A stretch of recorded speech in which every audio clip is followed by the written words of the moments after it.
The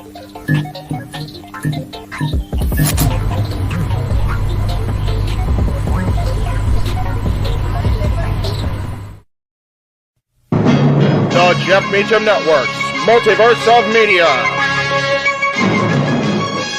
For over 15 years, the recognized symbol of excellence and the standard bearer in coverage of sports and entertainment.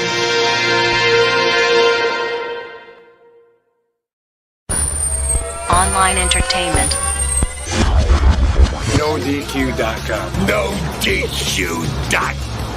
NoDQ.com. NoDQ.com. NoDQ.com. NoDQ.com. NoDQ.com. NoDQ.com.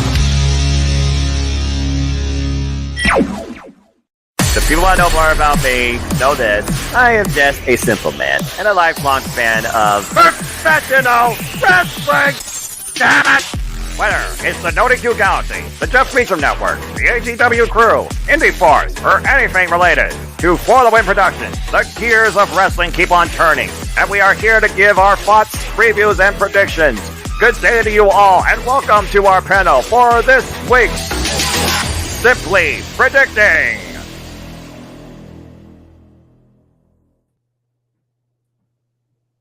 Hey, we are going to Puerto Rico after all these years. To think the last time we were involved here was only 2 shows, New Year's Revolution and SummerSlam.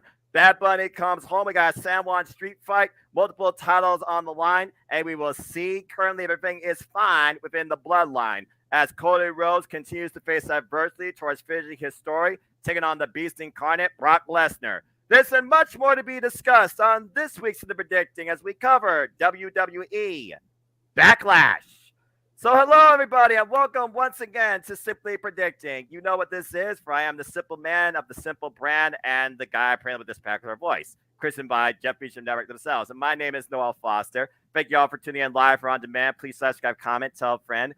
Gabriel, good to see you. Appreciate you. And as I said earlier, we are here to discuss the latest PLE, Premium Live Event, not pay-per-view, for WWE, and that is WWE Backlash, which is taking place from Puerto Rico, 8 p.m. Eastern Standard Time, 7 p.m. kickoff. So it's definitely going to be a unique attraction. If nothing else, the crowd is going to give this show a whole different level of engaging environment. Before we get into festivities, allow me to introduce you to the panel. We have, of course, Christopher Ross representing NoDQ Galaxy and Dwayne Atkinson representing NoDQ Galaxy. Christopher Ross, of course, also one of the horsemen of predictions. 2 of my great friends amongst the NoDQ Galaxy. Chris, good to see you. How are you? And how you feeling about this filler pay-per-view, to say the least, or PLE? Blah, never going to get used to that. Well, I'm excited for this premium live event. Since there's only 7 matches and we might get 1 more match added on this show, I'm going to say it's going to be a 7 out of 10 tomorrow. The build to this event was down because of everybody was talking about the WWE draft and everybody was not talking about Backlash. So I hope tonight they swing through the waters tonight and give SmackDown that last build towards this event tomorrow night, and whoever's competing in the predictions league tomorrow night, good luck and make the best person win. As always, I'm just here to encourage everybody to just laugh and enjoy wrestling too. Always appreciate your spirit and participation, and good luck to you. That being said, straight out of Florida, of course, the Gator Man, Dwayne Atkinson. Dwayne, good to see you again. How are you, and how you feeling about this premium live event? It's Friday. You know what that means? Yes, I do. Yeah, got Backlash tomorrow. Yeah. And also AW Rampage. I was going to say something else. I like that. Shout out to good old JR. My little JR always is right by me. I like that. That's good stuff. All right. Well, brief and simple. And again, folks, you know what to do, as your opinions matter too. Links in the description down below. Come and join the fun in the NoDQ Galaxy WWE Predictions League. You got until 7:30 p.m. tonight Eastern Standard Time tomorrow night to fill out the form. And, of course, you can update your predictions until they are final at the deadline. And, of course, here is a snapshot of the current NoDQ Galaxy leaderboard. Again, Chris, you are doing very well. Steve-O of Team NoDQ, though, is still right above you by 1 point, while Greg holds down first place. Ashley, Sienna, Adrian, Scott, Charlene, Colin, Andrew. Great Atkinson, there you are. You're doing pretty well too. Good old Jam, Jeff Meacham, Blex, Dustin Grimes. No relation to Cameron Grimes. Gary Slaughter and Jeff Chadwick back to back. So I appreciate all 100 plus you that has taken a part of this, whether you continued or for one time only. As of course, I tried this for the entire year, separate from the NXT shows, in case you're wondering. And here's what I'm on as part of the team. Got it! So me, Caitlin, and Big G are tied 1 point behind the current Trios champions, and Mikey T will tell you that prolifically. Mikey T, Steve on Air Rip. So good luck to everybody. And without further ado, now that we got all the statistics out the way, follow the Mikey Cadwell at Stats Boy Sports Bar, folks. Let's get right into it. So yes, we got 7 matches. Interesting for a filler PLE, to say the least.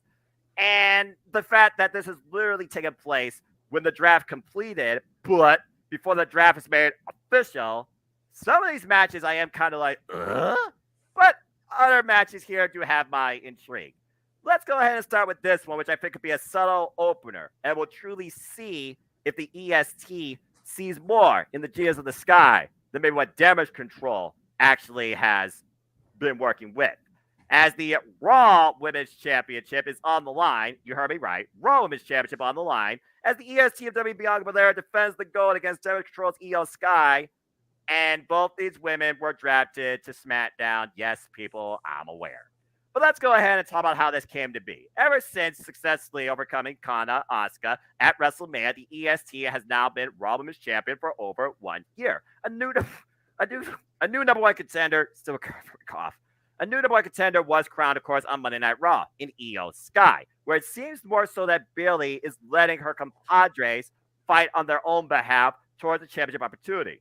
Even though we just saw Dakota Kai and Bayley beat the current WWE Women's Tag Team Champions, I'm just saying, draft LOL. So Io Sky has her first ever singles championship opportunity on the main roster after being a 2-time WWE Women's Tag Team Champion.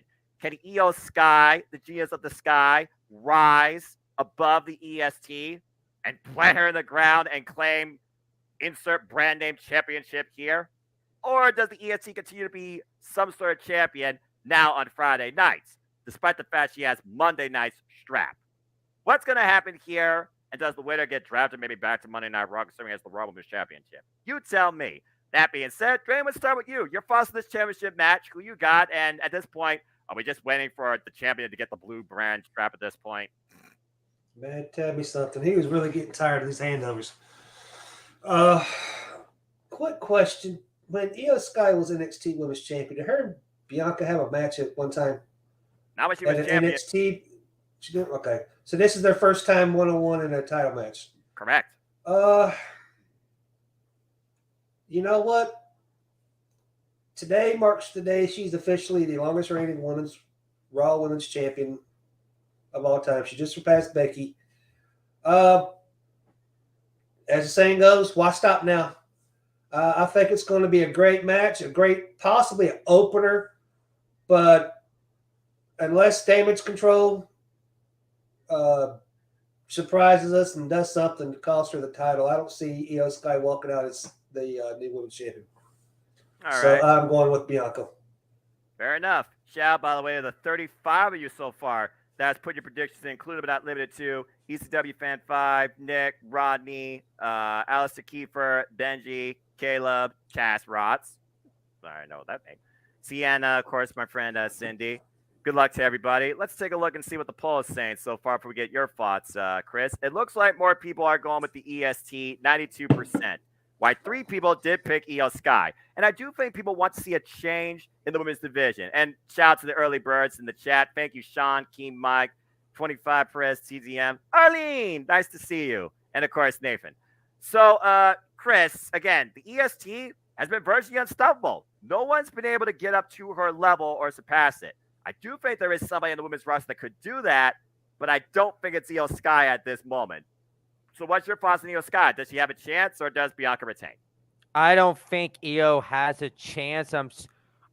I feel this match is going to be great tomorrow, no matter what.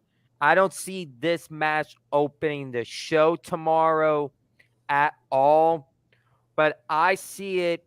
As of now, I have Bianca Belair retaining tomorrow, and I'm keeping that final. I know she got drafted to SmackDown, and now on SmackDown, we have like Charlotte Flair over on SmackDown. That is the last person Bianca Belair hasn't faced from the 4 horsewomen. So I think Bianca Belair and Charlotte could be a good match to see. Possibly maybe SummerSlam, or if they want, they could drag it to WrestleMania maybe. So, Good grief. but it's going to be an entertaining match. Bianca is going to retain, and I think we might get a title swap with the SmackDown champion, or they might rename the Raw and SmackDown Women's Singles Championships. WWE Women's Undisputed Universal Champion to be crowned at Night of Champions. I could see it, but I also keep saying Belair versus Flair, yet to happen. So I think you're also calling the future. Despite brand identity, LOL, EST still comes out as champion. So far, unanimously, says the panel. And Arlene agrees. Good to see Arlene. Don't forget to fill out the form. And folks, if you actually want to try and steer the conversation based on events regarding this or the draft, it's simple. Super Chat's as simple as that. Super Chat on Cast 18 Studios YouTube channel, and you can steer the conversation. Otherwise, we're just going to keep to the agenda, and that is the predictions. All right, so good stuff. We went through that match pretty quickly. Let's go ahead and move on to our next one as we talk about this unique attraction. I think that's a polite way of putting it. Because Seth freaking Rollins goes one-on-one against Omos. Omos is a free agent, apparently, as condoned by MVP to compete on either brand, however they wish. And this 7'3" Nigerian giant, he is a spectacle, but he is not a main eventer. But we have seen him now be presented alongside AJ Styles, Braun Strowman, and most recently, Brock Lesnar. Of course, 2 of those attempts have literally been a losing effort. And AJ Styles was a tag partner, so we all know who was going over there. Do I really need to say much of anything else here? Why do you think I'm wearing this? Because Triple H said today, and this is the only reason I'm bringing it up during this, because it actually holds merit, that this title will be presented to a defining champion at Night of Champions. And after what we saw on Monday night, if you do not have Seth freaking Rollins as a first ballot candidate, you crazy. While we don't know the participants for any of the 4 triple threat matches that are going to happen, 2 on Raw and 2 on SmackDown, once probably they all happen next week, Seth freaking Rollins has to be one of your first ballot candidates. In order for that to happen, Seth freaking Rollins needs to overcome Omos. Maybe he gives us the tallest drop curb stomp ever, but I don't see Seth losing unless literally Omos gets pissed off and somehow we get a disqualification. LOL. I got Seth winning. Chris, what's your thoughts on this match? Well, sorry that I rushed off. You said about that certain championship, the World Heavyweight Championship. I got this belt when I was a little kid. Oh, you don't say. Maybe you need to have a match together and see who's the undisputed World Heavyweight Championship. I feel like the chat is going to have favoritism here over that comment, but we'll talk more about that later. Back to this match, though. Who do you got? But did someone go on WWE 2K23 and random these 2 superstars together? It's okay, Arlene. You know I'm going to private message you either on Facebook or Insta as well if you want to be a part of the fun next time. As always, Priors for Passions, appreciate your support. Anyway, continue, Chris. I think someone hit the random button on WWE 2K23 and said, random button. Oh, you 2 are fighting at the next premium live event. But this match, I'm going to keep it short and sweet. I have Seth freaking Rollins winning this match, and Triple H alluded to today. There's going to be 2 triple threat matches on Raw this Monday. Then they're going to have a singles match, and the winner will represent Monday Night Raw at Night of Champions. And I feel that's going to be Seth Rollins. Then At least one of them. SmackDown, whoever they're going to pick for SmackDown, pick for SmackDown. And I do believe that we're going to have Seth freaking Rollins become the first World Heavyweight Championship under the Triple H era in WWE. It would be poetic considering he's been the first of everything else at this point. First ever NXT champion, beating Jinder Mahal. First ever WWE World Heavyweight Champion when that was a thing, with the heist of the freaking century. And of course, he just kept going on and on from there. So, yeah. All right. Well, pretty much it's virtually unanimous here and in the chat. Again, appreciate you, Arlene. Okay. Some people, I guess, want to see the world burn or just like, fudge it. Let's just go Hail Mary. Maybe I'll hit the jackpot, even though there's no money on the line. 5 people out of the 30 pick Omos. Dwayne, are you one of them? No. Okay, good. I want to piggyback off something y'all said. There's going to be 2 triple threat matches Monday, with both winners facing, and then they're having 2 triple threat matches on SmackDown. Yes. Fighting for a Raw exclusive championship. Yes. Something. Wow. I mean, so much for being brand exclusive now, are we? So what happens if somebody from SmackDown wins the title? They get drafted to Raw? They get traded. I mean, I haven't seen the press conference yet, so you know what? Seth Rollins, and I agree with y'all. Seth Rollins is my top pick. I was kind of hoping for possibly Cody and Seth Rollins fighting for it at Night of Champions, but I still would not rule that out. From what I have read, though, excuse me. Now I got a cough. I read today that Triple H has kind of put a halt on some of the top storylines that we were having going prior to the draft. Bloodline and Sami Zayn, Dominic, Rey Mysterio, and even Cody and Roman and Cody and Roman and all those as well. So we shall see. I never expected Cody to fight for it, and he may or may not. I don't know, but we'll get to him later. But as of right now, Seth Rollins for the win. Yeah, just waiting for the day they just like Roman put the title around your waist and the other 2 on your damn shoulders. All 3 champions. That's creative booking, damn it. But yeah, this match right here, just give it a crazy curb stomp as tall as the craziest statue overlooking the island. I don't know. Yeah, Seth Rollins. All right, well, the rafters and jump on him probably. I don't even know what the set's going to look like, to be fair. All right, well, we spent more time on that match than I thought we were going to, and heck, there wasn't even like a viral moment or a selfie type of gimmick per se, or something that could be truly colossal. But we got all that here with this match, despite the fact 2 men are on SmackDown, 1's on Raw. Just saying. As the United States Championship is on the line, as A-Town down, Austin Theory defends the gold against the colossal Raw's Bronson Reed. By the way, Austin Theory is on SmackDown. And the almighty Bobby Lashley, who is also on SmackDown. Of course, Bobby Lashley, a former almighty United States champion, and we all saw, of course, how Austin Theory not only gained the gold in Triple Threat at Survivor Series War Games last year, but he successfully retained against John Cena at WrestleMania.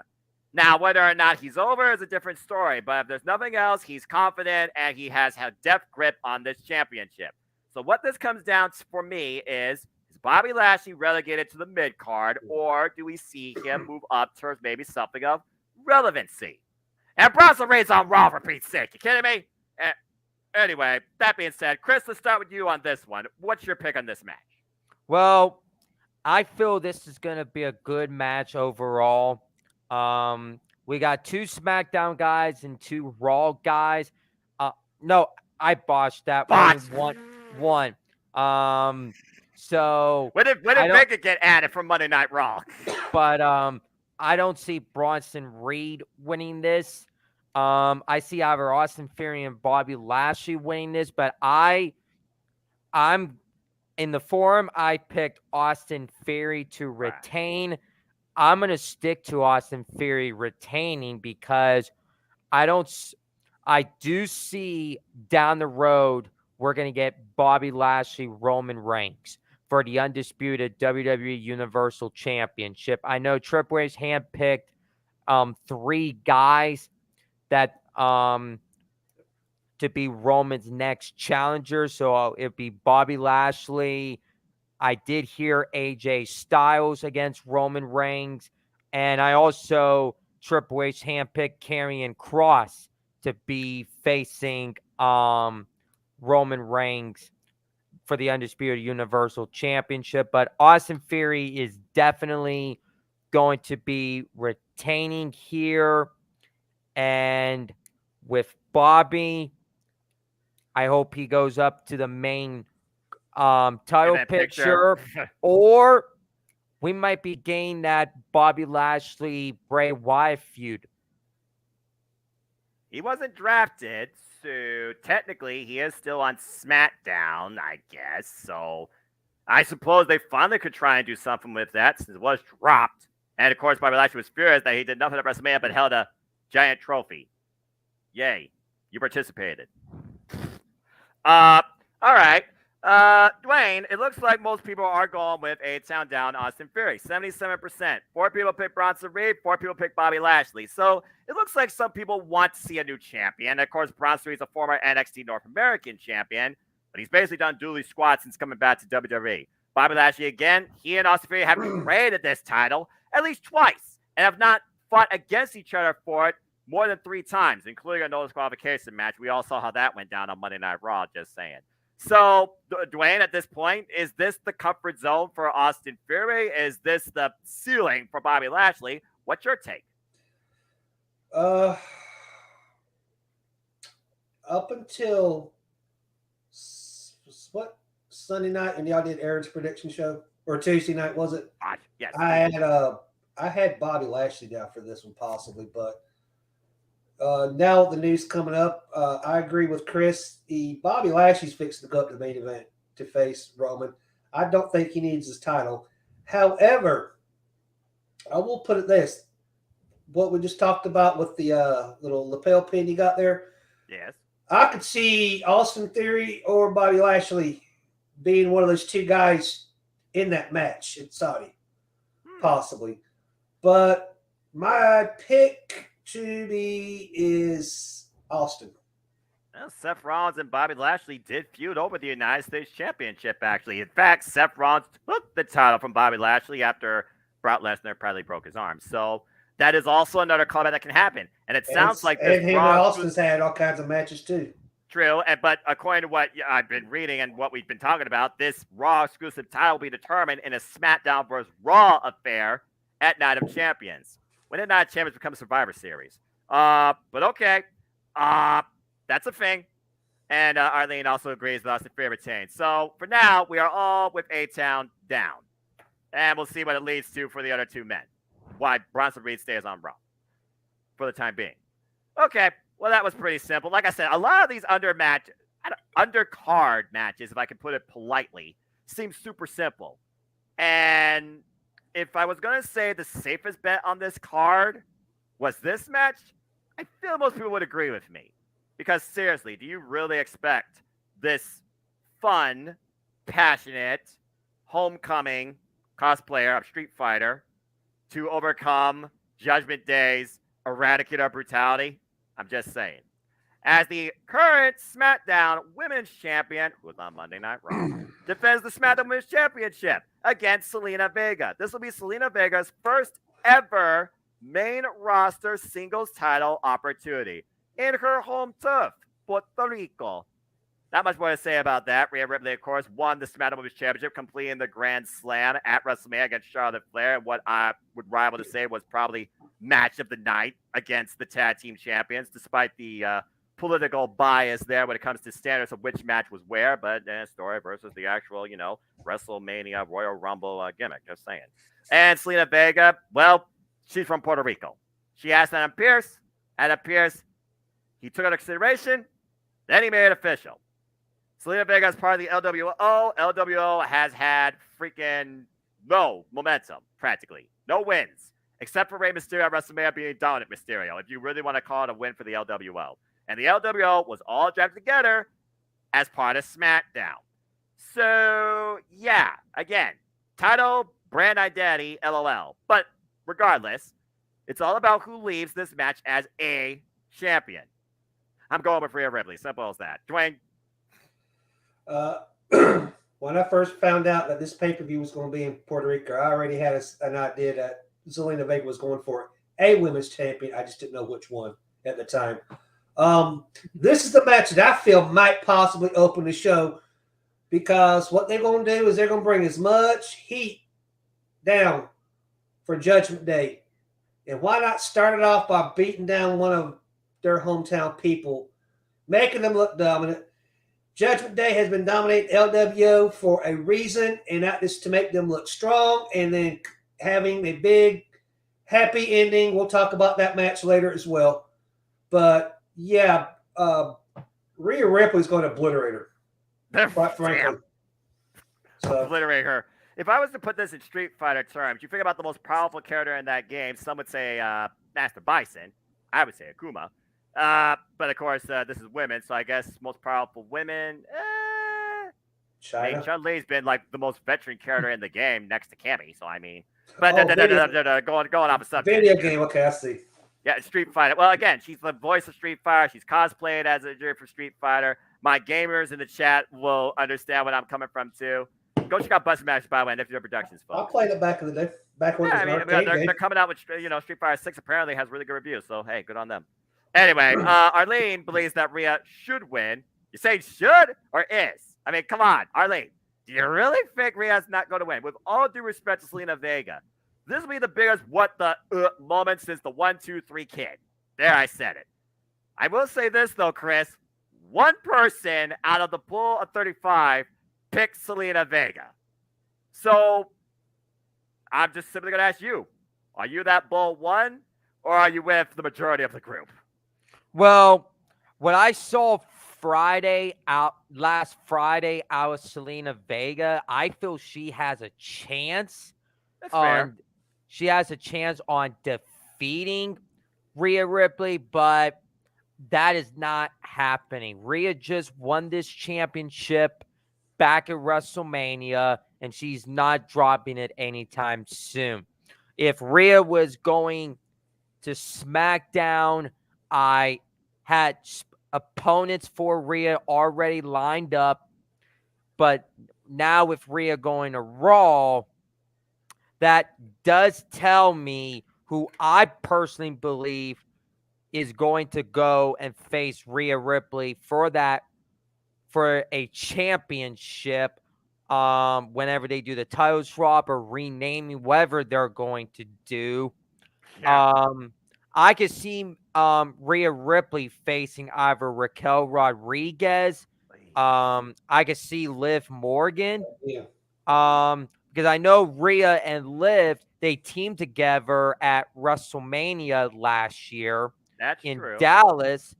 And also, maybe if you put this down, I wouldn't mind if we get Rhea Ripley versus Becky Lynch. They did face each other one-on-one in NXT in the Battle of Brand Supremacy for one of the best Survivor Series this past decade, 2019. I wouldn't mind actually seeing that run back, but you and I both know that Becky Lynch is preoccupied with some dissatisfaction. They can make it for the Raw Women's Championship, Becky and Trish. If that does ever happen. I think they're holding off on that one until like around SummerSlam. They're just slow walking that build. No, there's no doubt about that. I agree with you because that was one of the reasons I figured they kept Becky and Rhea on the same brand, is to have them have a feud going. So yeah, it was probably that's the post SummerSlam plan. This Trish Stratus program might just be a short term thing. I'm just saying. Plus, SummerSlam pretty close to Canada. She could do her thing, give a bow, bye, see ya, back home. But yeah, regardless here, we don't see Rhea Ripley losing whatever strap she will have to still call herself champion. And whether or not that means following this, we get a black and purple strap for the undisputed Universal Women's Champion at Night of Champions. You tell me. But it's one of those conversations that we constantly hear all the time and ask ourselves, would this women's division as a whole be better with a single champion for it versus two separate brand champions. Well, I mean, they wouldn't be a part-timer. Did I say it out loud? I mean, Yes, you did. The only time that would work if they're going to have is they need to have a women's mid-card champion as well. You know, one title for women on both brands. No, they at least need to have a mid-card for the women as well. Which I'm still waiting for the day to come. Did they do that? Drop the women's tag team champions. Have create a women's mid-card title thing. Yeah, what do you call it? The Women's International Championship? The Women's Intercontinental or the Women's Television title. Women's Something, television you know. title. Well, considering they get less TV time before you go to a freaking commercial break. I mean, yeah, I guess they could do something like that. Yeah. This women's division. Respect women's wrestling, damn it. But yeah, this match. Selena, have a hell of a moment. Good luck. You're not winning. Unless Rhea gets disqualified. Either way, she still leaves with the strap. All right. Well, I think we covered most of the matches that we know are going to be pretty much obvious. Let's get into the actual matches that kind of have a bit more matter and merit to them. And looking at these three, I'm going to start with this one because Dwayne acknowledges them, but I don't know if they're going to be the same following this six-way dance. As the Usos tag alongside Solo Sikoa, and yes, all three of them were drafted to SmackDown, but Solo was drafted separately from his brothers in the very first draft pick. I'm just saying. Take on the undisputed WWE Tag Team Champions, Sami Zayn and Kevin Owens, and the original bro, Matt Riddle. And yes, all three of those men are on Raw. This is literally Raw versus SmackDown, even though the Kevin Owens and Sami Zayn have both the Raw and SmackDown Tag Team Championship straps. Yes, I see that. Let's go ahead and briefly run down this story, shall we? So we saw at WrestleMania the culmination of the ultimate moment of two guys that rose for the ranks for PWG to ascend to the main event of the grandest stage in WWE. They worked together as brothers and became the WWE Undisputed Tag Team Champions, beating the Usos, who are the longest reigning modern era WWE Tag Team Champions.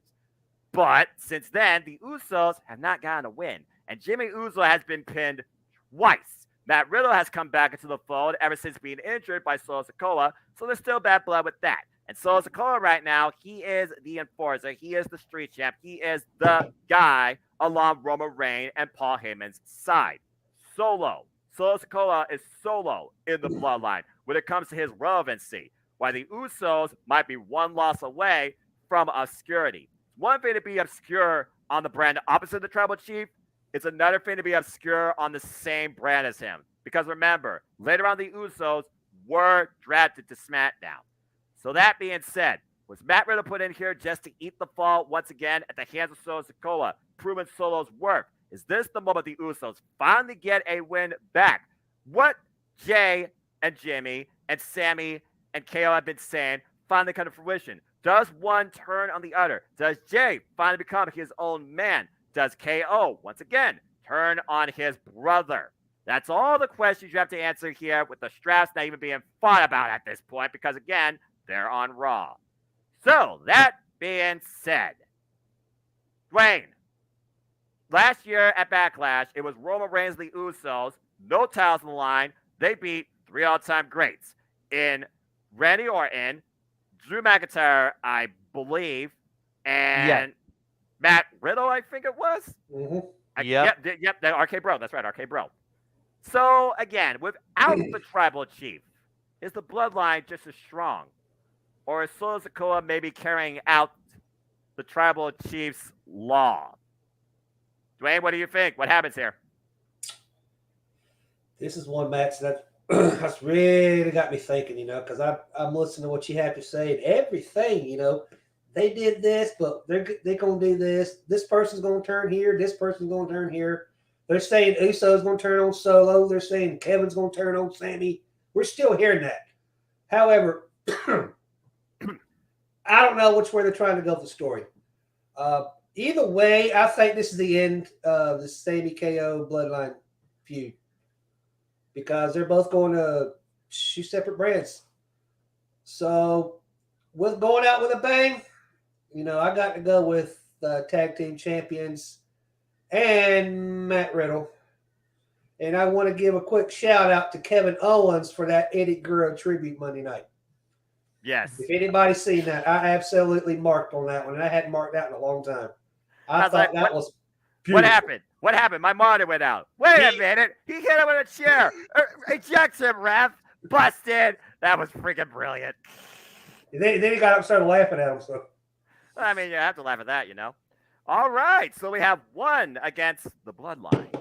Chris, this is actually a match where a bit more of the crowd is part. However, eight people acknowledge the so-called ones, if they are still that. A majority is going with the opposite. What Dwayne said. Sami Zayn, Kevin Owens, and Matt Riddle. You have been the guy, the head of the table, biggest fan that I've known. Heck, you've used that as your freaking nickname in the freaking prediction leagues. Now, Roman Reigns is not involved here directly, but indirectly, clearly, he is involved here. And I wouldn't surprise me if Paul Heyman is in the freaking corner. So, Chris, where do you stand in this? And what is the Usos' future following this? Well, this match, I'm hearing that this match is possibly going to open up the show tomorrow night. Opener? Whoa. Yeah. Okay. That's a little different. That's Continue. what I'm hearing. But I'm going to give two thoughts before I go into my actual prediction. Go for it. Here's a thought that Arlene said Bloodline wins, Solo wins the match. Well, this is where my thoughts come in at.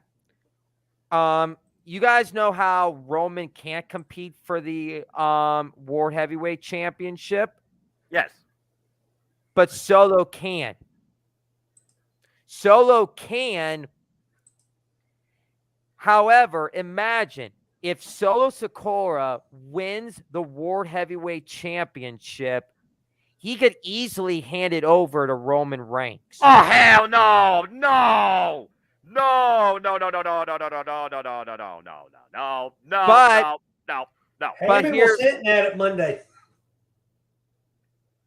And Solo and Paul Heyman keep on saying to Solo, even last Friday, he said, tonight's going to be your night. I feel they're going to still go with that. I know what it's all coming down to. I think Solo is going to be turning on the Usos. Damn. I believe this is why I have Sami Zayn, Kevin Owens, and Matt Riddle as of right now. I feel they're going to win tomorrow. And I think maybe during or after the match, I think Jay is going to take the pin. I think Jay's taking the pin tomorrow. And then after this, I think after the match, I think that is when Solo's going to turn on the Usos and kick the Usos out of the Bloodline. And also, here's another thought. Sammy and Kevin are the tag team champions. Matt Riddle's on Raw. Yes. What if maybe they could do Money in the Bank, or maybe they could do it at SummerSlam? You could keep Sami Zayn and Kevin Owens as a baby face. What if Matt Riddle brings back Randy Orton, have RK Bro reunite as a heel going up against Kevin Owens and Sami Zayn for the Undisputed Tag Team Championships? That's a hot sub-tangent. The original Bro actually goes heel with the Viper, and you build a tag team style program out of that. I didn't think about Randy Orton necessarily returning to this picture at all regarding the tag team straps, but now that you mention it, hey, Matt Riddle wants to hang around with him a lot more. Maybe he is just biding his time, but it also comes down to Randy Orton's health again if he's fully cleared. So, I mean, it's a nice sub-tangent, but regardless, I got to say I'm surprised, Chris. That means we're all unanimous, because I agree with both of you. I think Sammy KO and freaking Matt Riddle are going to get the win here because something's going to change within the Bloodline. Solo Sikoa is on to bigger things because Roman Reigns sees that in him. Or maybe he believes that he's the number one person who can manipulate the most, keeping him at the hip.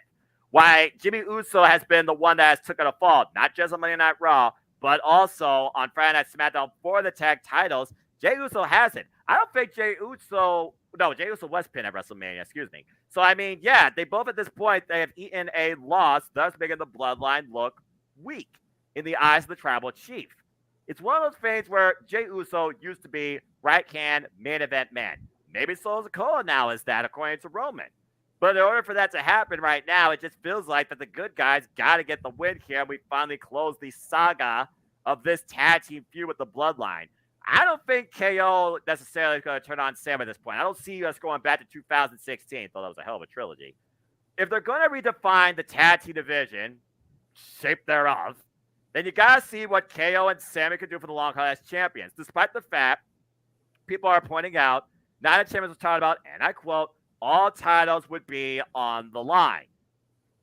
You know, one particular person is not going to Country Redirected, and he has a tag team strap. So it's one of those things where on Raw, maybe you finally get a set off of them by doing an impromptu open challenge. Won't be the Street Profits, clearly, because they're on freaking Friday Night SmackDown. But heck, you look at the freaking tag team division of Monday Night Raw. They have Imperium.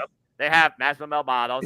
I'm kidding about that, folks. Don't worry, I'm kidding about that. You still have Alpha Academy. Thank you. Had to do it. You have Ricochet and Braun Strowman now, and of course, Braun Strowman is no stranger to winning gold there.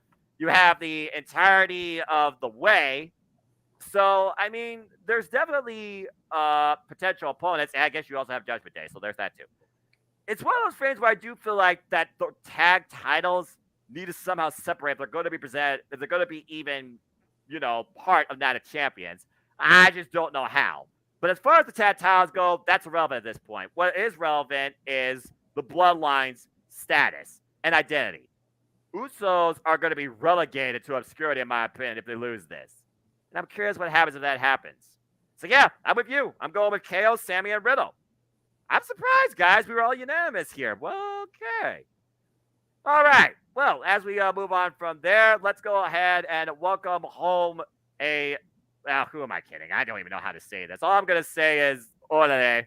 This should be interesting in Puerto Rico, despite the fact it's named San Juan, because time to get violent, at least with Singapore Candlesticks, as we have a San Juan street fight between Damian Priest. Alexa, stop! Dadgummit. Shut it. As we have a San Juan street fight between Damian Priest and Bad Bunny, two men, straight Puerto Rican. And apparently we saw what happened at the press conference. They got a little physical, Bad Bunny getting a cheap shot in, infuriating Damian Priest. So this is interesting considering that Damian Priest and Bad Bunny, they came up to WWE together in their big WrestleMania moment as a tag team, beating out Miz and Morrison. Oh, good Lord Almighty. And of course, we've seen Bad Bunny since then. He even competed in the Royal Rumble, and he has truly shown us that he is a fan. Meanwhile, you got Damian Priest, who's been a former United States champion, kind of faded away into obscurity for a bit. They redefined himself as part of Judgment Day, now under Finn Balor's direction. He and Dominic have contended for the WWE Raw Tag Team Championships, and maybe a win here could lead into that. And of course, this really came ahead when Bad Bunny got involved on Rey Mysterio's behalf when all the shenanigans was going afoot at WrestleMania, and Rey Mysterio put his son in his place, which apparently they have not forgotten about. And after Damian Priest planted Bad Bunny through the announce table, this match was made official after he was swung a kendo stick for the fences in Chicago. We've heard both men in Espanol and in English, and at this point, I'm just waiting for Bad Bunny to beat the daylights out of this bendejo. So that being said, I think Bad Bunny, celebrity, hometown, the show is hosted by him. He ain't losing. And the fact that you don't have the rest of Judgment Day or the rest of Latino World Order booked, no disqualification, I think you guys know what's going to happen here. This is your spectacle. This is the feel-good moment. This is the wild time the WWE wants to bring you in Puerto Rico. Now, while I do think this will be cool, unless you have Carlito here, I'm going to think it's a bust. Either way, I think Bad Bunny is winning. Wayne, what's your thoughts on this? I don't know, man. You pretty much said everything I was going to say, even if Carlito. I will say this. I think this is main eventing. What? Yeah. I think this match is main eventing. It needs to main event. The two biggest guys, two Puerto Rican hometowns main eventing, However, I agree with you. LWO, Judgment Day, they're all going to get involved. Some shenanigans going to happen. Bad Bunny's going to hit the Puerto Rican Destroyer. I said that. And beat Damian Priest. Yeah. So it makes sense. Number two, there ain't many celebrities that lose in WWE anyway. So yeah, the last one in that loss. The celebrity word alone speaks for itself. But this is going to be fun. I'm looking forward to this one. I'm gonna have fun calling this. Let's see what Arlene has to say here. Although I think Damian Priest should win, I think Bad Bunny wins. Unfortunately, Arlene, it is what it is. At least Damian Priest is booked. That's gotta count for something, right? Chris, believe it or not, it's not unanimous. So there are some people that do want Damian Priest to win. 4 out of 35. 31 people went with Bad Bunny. So what's your thoughts on this? I mean, at this point, if Damian Priest loses this, does that mean we finally resolve the bad blood between him, Bad Bunny, and Bad Bunny, Latino World Order? They both do their own thing, and we see if Judgment Day can redefine themselves on Monday Night Raw. Or, technically speaking, if Rhea wins, and she's on Raw, Damian Priest loses, then Balor lost at WrestleMania, Dominic lost at WrestleMania. You almost wonder if Rhea Ripley should, I don't know, go her own way. Maybe Judgment Day is not the same following this match. What's your take? Well, here's a stat for everybody. I'm sure it'll be stat boy approved, but I don't have the graphic. Go for it. But the last time Damian Priest was in San Juan, Puerto Rico, they had a live event back in, I think it was last year or maybe 2021, maybe. He was the United States Championship. Correct. Last year, the last time. No, actually, 2021. No, the years just run together. You're good, brother. I got you. Because of course he was United States champion before Finn Balor beat him for the title. So yeah, Damian Priest was United States Championship the last time he was in San Juan, Puerto Rico at a live event, and now Bad Bunny and Damian Priest, they teamed up together against Miz and Morrison. That was Is your Echo Dot going off again? No. Okay. I'm just listening to the instrumental. Anyway, continue.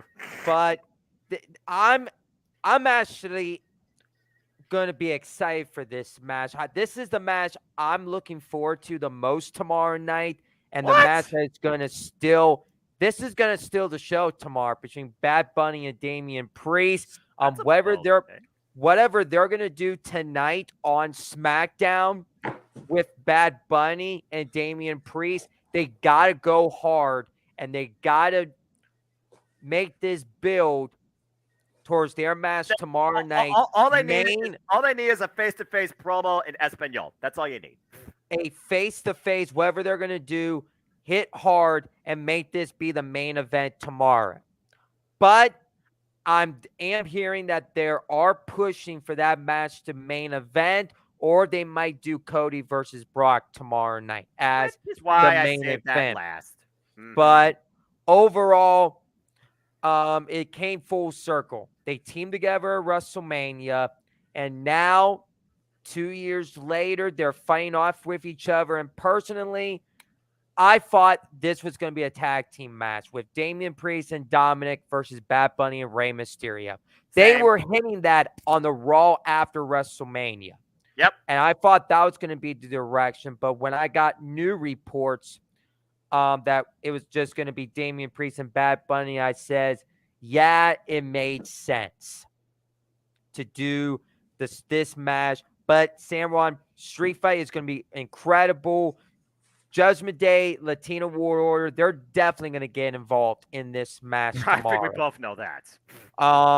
As far as the winner goes, I got Bad Bunny winning this tomorrow.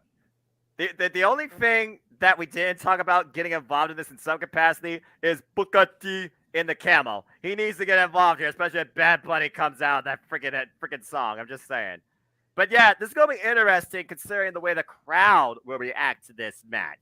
And I don't think they'll be filtered or muffled or lowered. We're going to get a different experience from their reaction to bring us more into the immersion. And whether or not it's candlesticks, steel drums, and whatever they drink in Puerto Rico, I don't know what the hell you put in a San Juan street fight. This is going to be an interesting no disqualification bout, to say the least.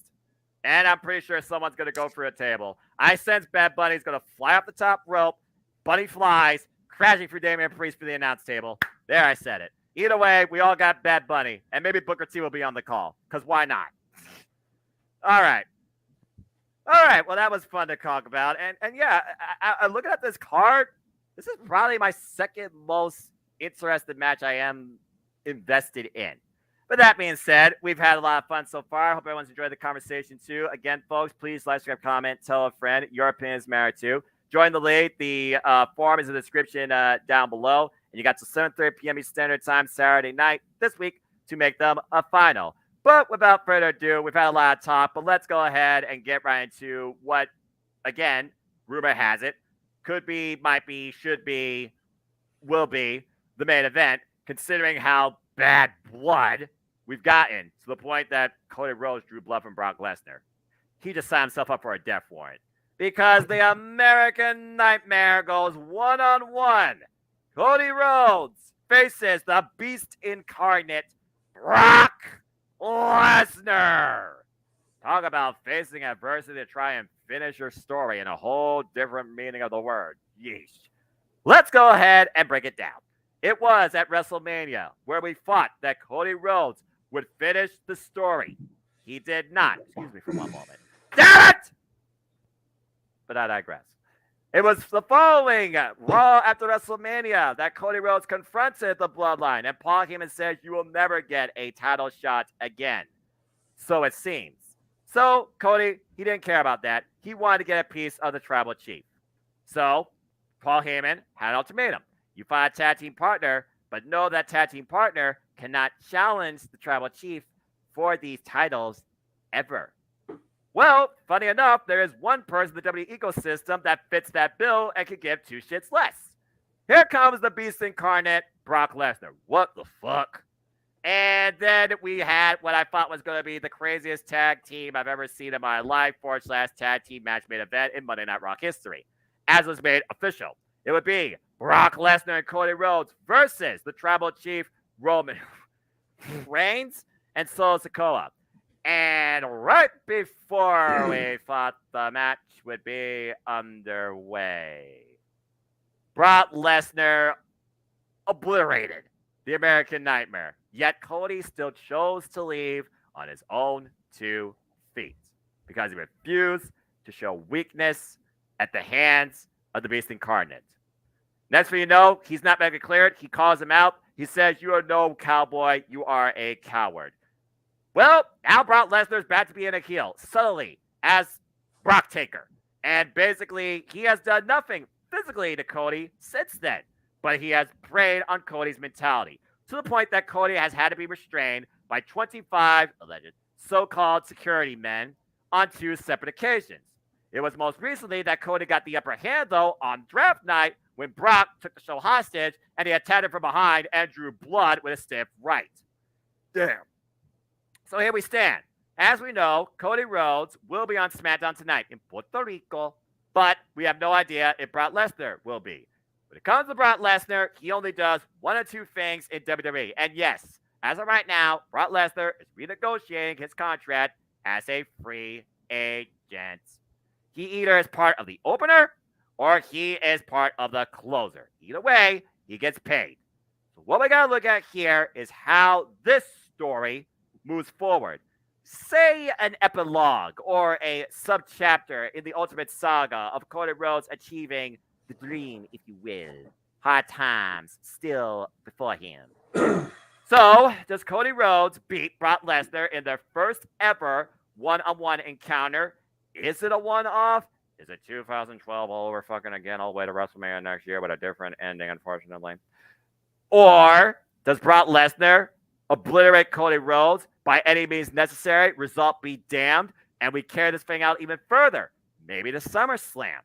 The bottom line, this match has to define where Cody Rhodes' future goes next, and whether or not it's part of that tournament for the World Heavyweight Championship or his continued saga in any way possible to get back against Roman Reigns and get the one title he's been looking for, the WWE World Heavyweight Championship.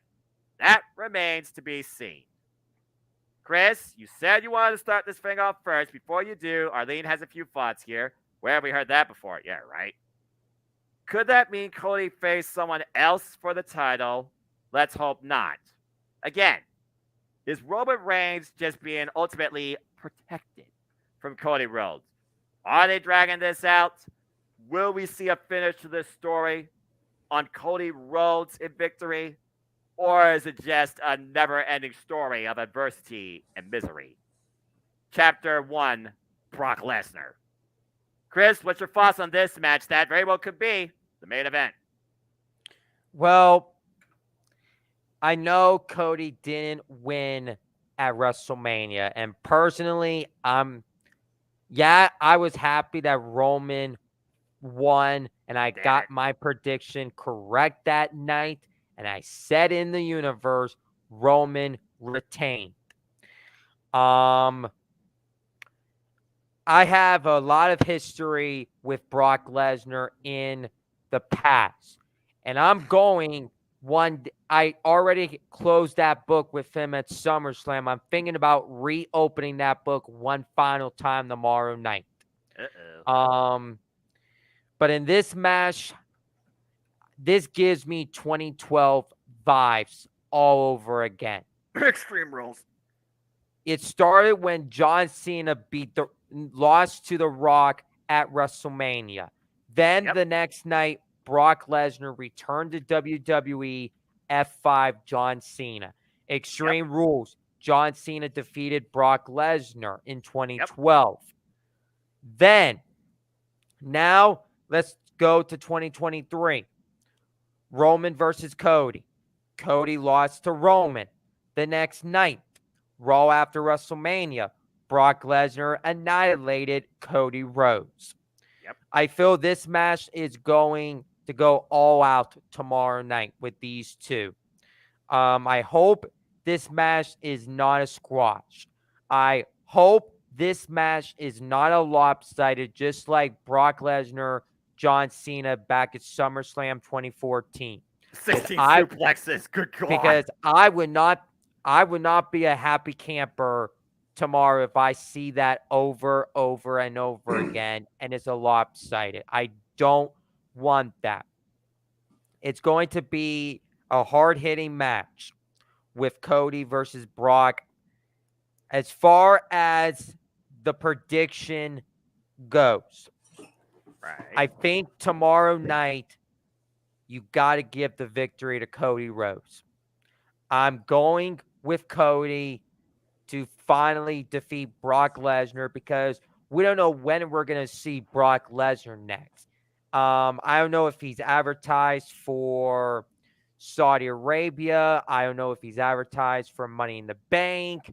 SummerSlam, we know usually SummerSlam, all the biggest stars come out. So Brock could definitely be a part of SummerSlam and maybe taking on someone else. Maybe we could see Brock Lesnar versus Gunther at SummerSlam, or we might get Brock Lesnar versus Logan Paul at SummerSlam. For all we know, but I do think tomorrow night Cody Rhodes beats Brock Lesnar, starts getting back on the winning track again. And as far as Cody's future goes, this is what I'm suggesting. I think Cody Rhodes should win Money in the Bank. I think Cody wins Money in the Bank. Then he could wait until maybe WrestleMania, to maybe on the road to WrestleMania, maybe have someone else win the Royal Rumble and challenge for the World Heavyweight Championship. Have Cody say to Roman, I'm cashing in on you and we're going to have our match at WrestleMania. I do feel they're going to drag this out, Cody and Roman, WrestleMania next year, and I feel that is when Cody is possibly going to dethrone Roman Reigns and win the WWE Championship or Universe or whatever championship that they're going to be doing on Friday nights. But Right. Cody wins tomorrow night to get back on the winning track. And who is the majority going for in this match before our buddy Dwayne Atkinson gets his picks in? Now, first off, a hell of a freaking dissertation when it comes to the American Nightmare Cody Rhodes 2023 direction into 2024. That being said, Arlene says, I think Lesnar wins and Cody goes to the back of the line. Will that be the suburban peaks and valleys at this point? The highest of moments to the lowest of status quos. And to answer your question, out of the 35, 25 people picked the American Nightmare. Cody Rhodes, 10 picked Brock Lesnar. And again, we saw what happened the last time. Brock Lesnar was in a one-on-one match feud, even if it wasn't the first one, Dwayne. It was at Elimination Chamber where Brock got disqualified. He didn't give a damn about the win. He wanted to embarrass the man. But to be fair, it was not the first one-on-one altercation of Brock Lesnar and Bobby Lashley. This is the first one-on-one altercation, though, of Brock Lesnar and Cody Rhodes. Is this a bigger story, or is it a one-off like 2012 and he just goes back to Canada and continues farming? Does Brock Taker literally just, rest in peace till the end of 2023, if I could put it into a way of terms? That being said, again, I hold you to this time clock, JJ. And folks, please follow Cast 18 Studios and stay tuned for our playback coverage. And again, if you want to take the conversation right now on his channel, Super Chat, it's as simple as that. Anyway, Cody cashes in at the Garden. Finish the story. Doesn't work in Philly, despite the fact Philadelphia is a city rich in history, in and out of professional wrestling. Damn it. Dwayne, what's your thoughts on this match? Good point. Both of you had some good points. I'm one of those 10 that voted for Brock. However, Brock wins. I didn't say Brock was pinning Cody. One of these two is getting disqualified. That's the way I see it. There ain't going to be a definitive winner on this one. Number one, unless your name is Omos, nobody just has a one-off match with Brock Lesnar and goes away. They're going to have another one somewhere down the line. I could see it going several different ways, which I'll spare that one. But in order for Cody to get to Roman, he's got to hit. In order to finish the story, he has to get rock bottom. He has to just completely lose everything, just so you can build yourself back up to it. Granted, if this was the VKM era, I would see him putting the Money in the Bank title on Cody, just so he could lose 100 times before he cashes it in, like all previous Money in the Bank title holders seem to. Oh, jeez. But babyface continues. I don't know. I can't even begin to fathom what direction they're going with Cody. But based off the predicting this match alone, Cody's out for blood. Yes. He's not out to win. He's not out to pin. These guys are going to beat the living hell out of each other. Yes. I don't think there's going to be a pinfall. I could possibly even see it being a no contest style finish, where neither one of them wins. But prediction wise, number one, Brock isn't taking the L. He just turned heel. What would be the purpose of that? So that being said, I'm going with Brock Lesnar to win this match. Fair point. I mean, to be fair, a heel turn doesn't necessarily mean they're guaranteed to win, but also as a heel, you also do what you want to win. But then again, Brock Lesnar's not heel or face. Brock Lesnar's Brock Lesnar. He does whatever the fuck he wants and still gets paid for it. So at the end of the day, it really comes down to what is Cody Rhodes' direction in finishing his story after this. Knowing the next hurdle is Night of Champions, and then following that is Money in the Bank. And again, is Money in the Bank the climax? Is that the do or die? Is that the turning point of no return for the American Nightmare Cody Rhodes in finishing his story the right way? or if at all ever in any way. This match right here just feels so weird because, again, when you face Brock Lesnar, where do you go from there, you know? And Brock Lesnar does whatever the hell he wants. And you're right. At this point, Brock isn't looking for a win. He's looking to kick the man's ass. Brock Lesnar, I mean, okay, how many times can he suplex the man, Nightmare Cody? And let's keep in mind, Cody Rhodes, he's legit crazy. Cody Rhodes will literally let his body be obliterated before he either gets the win or before he makes you believe that he can win. He's done this his entire career. You go all the way back to Double or Nothing 2019 with him and Dustin. You saw how far both those men bleed, and those two are freaking brothers. Still one of my all-time favorite matches to this day. It's one of those things, though, where I think about who has more going for them. In my opinion, the second highest merch seller probably in the entire company right now, Cody Rhodes. Which is why, considering his market value, considering the fans' investment, including us, and considering his place in WWE's ecosystem, especially on Monday Night Raw, he kind of needs this win. It's one of those things where, again, peaks and hurdles, peaks and valleys.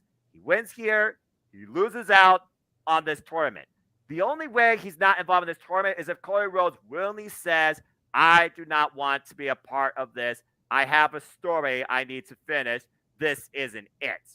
Cody Rhodes has one thing on his agenda, to be the player, the guy, not a coach. But he doesn't want to be somebody that is literally consolated under the tribal chief. Because that's all this would mean if Cody wins it. Period, point blank. But if he's going to have any sort of leverage towards talking about his stock, towards any level of championship, let alone Money in the Bank, he has to somehow survive Brock Lesnar. I mean, hell, John Cena took a bludgeoning against Brock Lesnar at Extreme Rules 2012, and it took a steel chain wrap fist to put down the Beast Incarnate. What the hell do you think Cody Rhodes will try and do to put down Brock for a 3? Because he damn sure ain't submitting the man, all right? Cody Rhodes will lose his arm before he freaking stops this match. And Triple H knows a thing or two about that, considering Cody Rhodes' favorite wrestler is Triple H. I'm just saying. Either way, while you went with Cody, while you went with Brock, majority went with Cody. Chat's partisan between Cody and Brock. I think Cody needs this, in my opinion, just to give us some sort of direction. He already lost the biggest moment possible. He lost at WrestleMania. You don't get a bigger loss than that in the main event for the championship. See what this does to reset him and how far this saga goes with Brock Lesnar. Give him the first, Brock wins the second, finish off the trilogy at SummerSlam. I mean, it just feels like it writes itself. And heck, if I can say Brock Lesnar for SummerSlam, I'll be fine with that.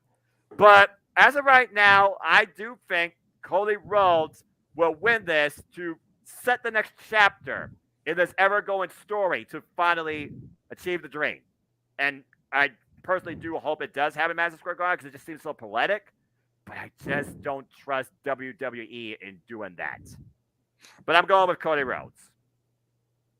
All right. Well, that being said, good stuff, everybody. Here's some opinions for some people. Some people said, go Cody. We're on the fast and the Backlash. Should be a fun event, but yeah, predictable. Let's freaking go.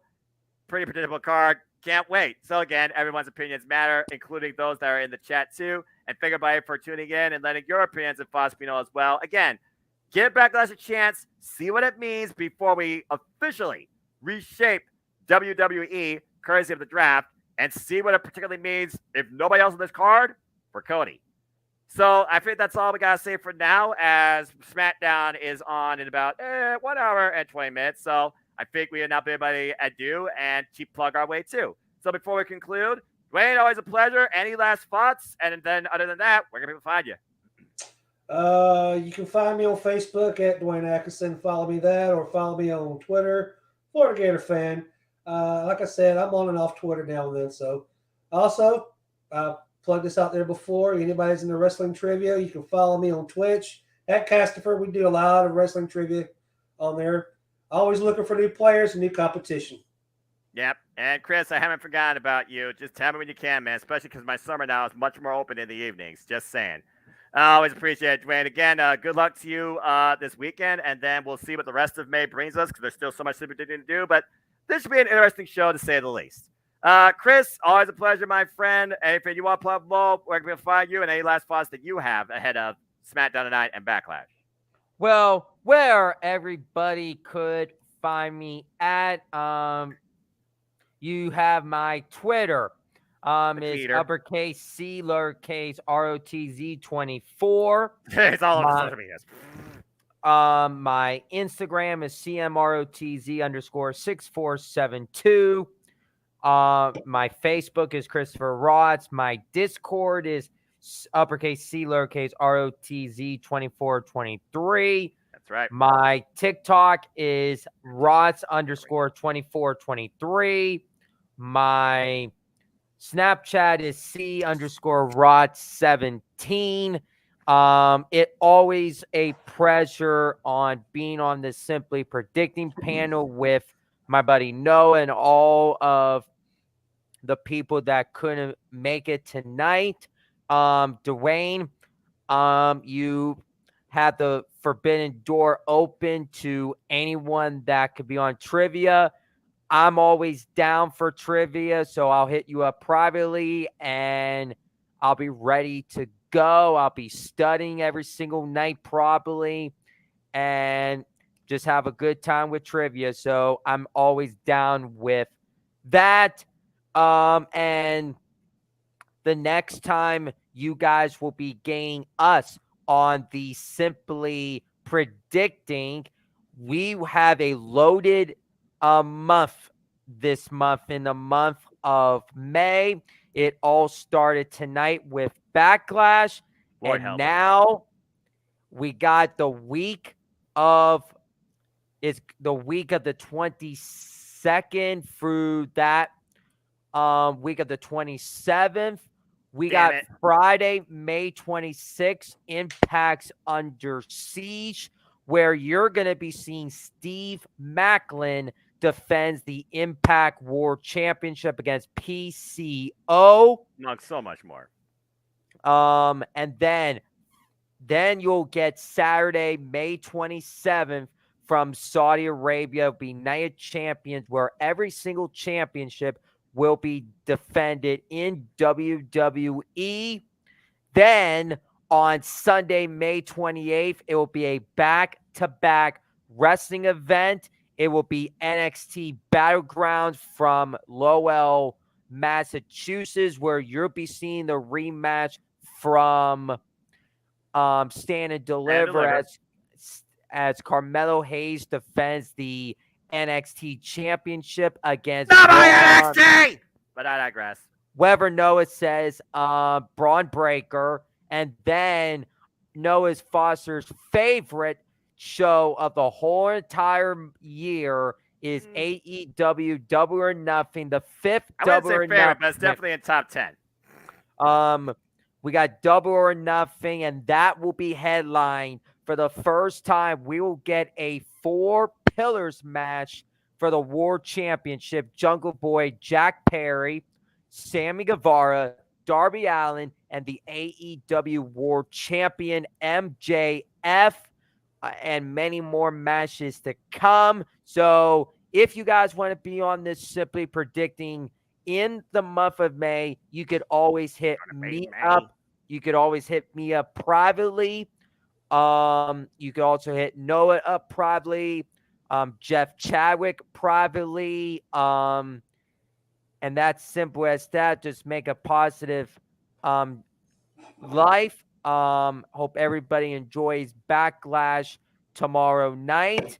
And if you want, follow Case Studios on all social medias. Also, Stat Boy. Also follow Tim Tobin, Mark Griffin, And follow everybody. Follow everybody, including Jeff Chadwick's MWL. I know he's going to be doing season 5 for MWL, which we're both a part of.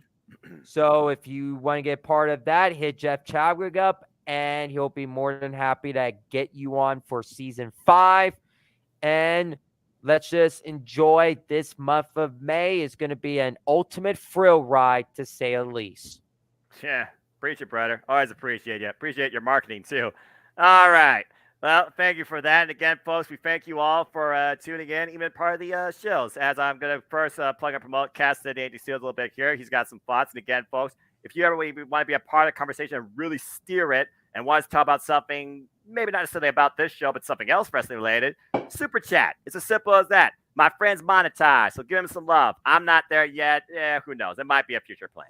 That being said, he also recommends that you all check out the dads, not always on wrestling, as Jeff and him, good old JM Jeff Misha, by the way, and him rank and talk about the top 10 Star Wars characters. Something, Star Wars, dark side.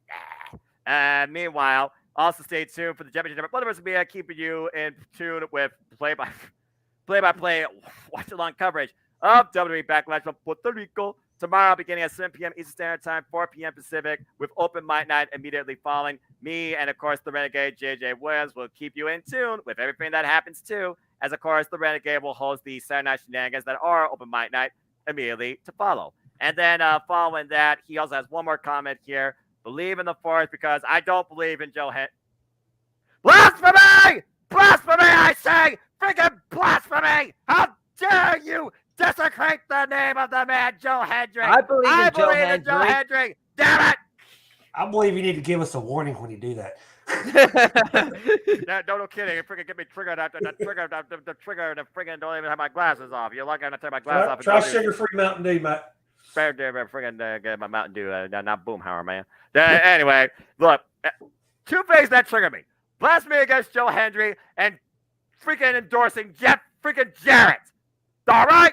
Stop it. Anyway, if people want to know more about me besides that, know this, for I am just a simple man and a lifelong fan of professional wrestling, damn it! But I digress. So find me on the social medias if you want, at mfoster1916. Primarily, I keep things in tune on the Twitter and also on YouTube. But find me on Twitter for hellos and Prediction League forums and updates.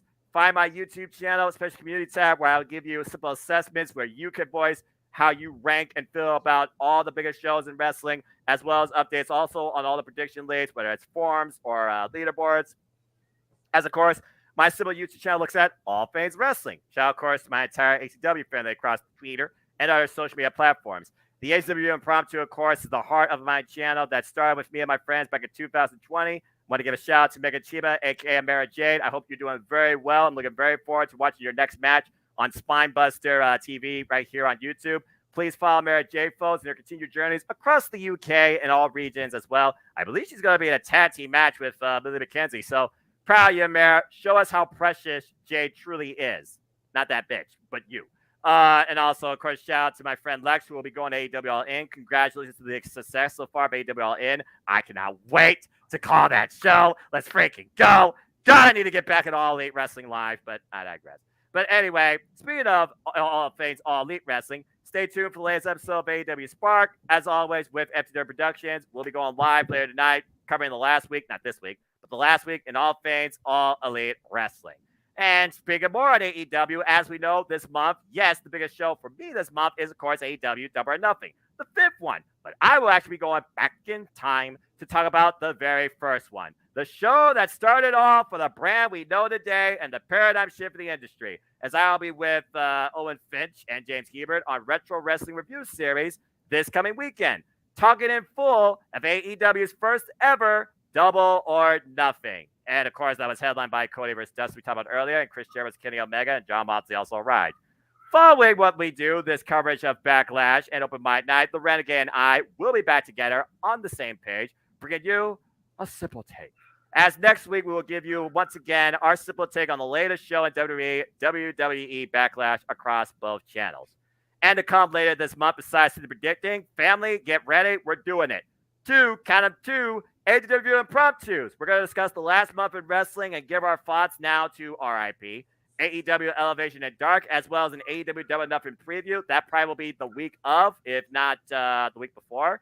And then following AEW Double or Nothing, besides my usual simple take, which will probably be with James and JJ, the AEW crew and I will get together to give our own review and discuss in full the Owen, as the opening ceremony is to come to at the pay-per-view.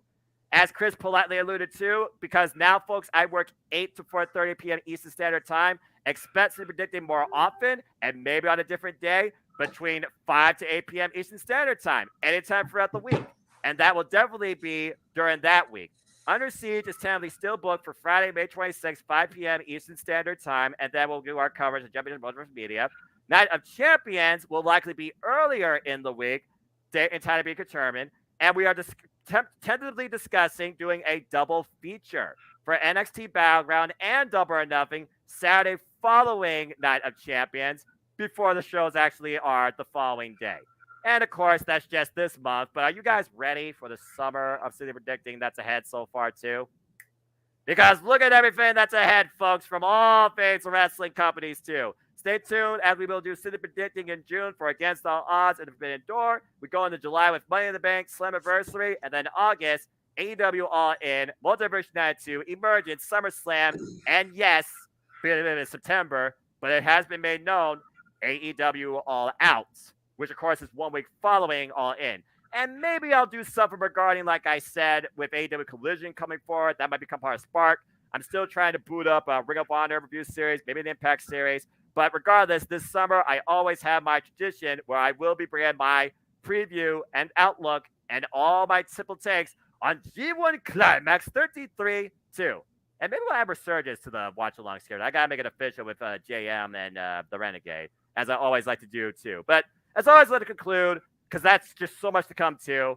But always, I still remain the same day by day when I truly proclaim that there are no winners, there are no losers, there are no betters, just fans with opinions for this passion we all share. So at the end of the day, folks, support one another, respect each other, protect your mentality too, treasure your families, and just enjoy life and enjoy professional wrestling. It's as simple as that. With that being said, thank you so much once again to everybody on both platforms who chose to tune in, whether live or on demand. Please like, subscribe, comment, tell a friend, give it a thumbs up, support my friend. He monetized now, so give him a love, give him a sticker. And we will definitely continue bringing you our play-by-play coverage, passion, outlooks, humor, in all things wrestling going forward. I assure you our creative passion and content is not letting up anytime soon. And shut it, damn it, shut it! But until next time, I think for now, we will bid you all a fine adieu. So on behalf of the entire Four Horsemen Predictions, Mark Ritter, Jeff Chadwick, Chris, and I, on behalf of the No DQ Nebula, you know who you are, and my City Predicting family that constantly grows, Arlene, Emmanuel, you know you're always welcome. Reach out to me on the Instagram. I'll add you to the Facebook group too, so you're also in tune. I'll keep you guys posted in all things wrestling, as always, with my simple Twitter takes during live shows, particularly AEW. I think for now we'll bid you a fine adieu. So until next time, I leave you with this on this bright Friday evening, for some of you, afternoon. Make a positive impact in life. And as always, have a good day, evening, afternoon, dawn, dusk, or night. But Chris, what is it you are trying to garner my attention for? Well, just always say yes to NoDQ.com. And right. We are out in 5, 4, 3, 2, 1.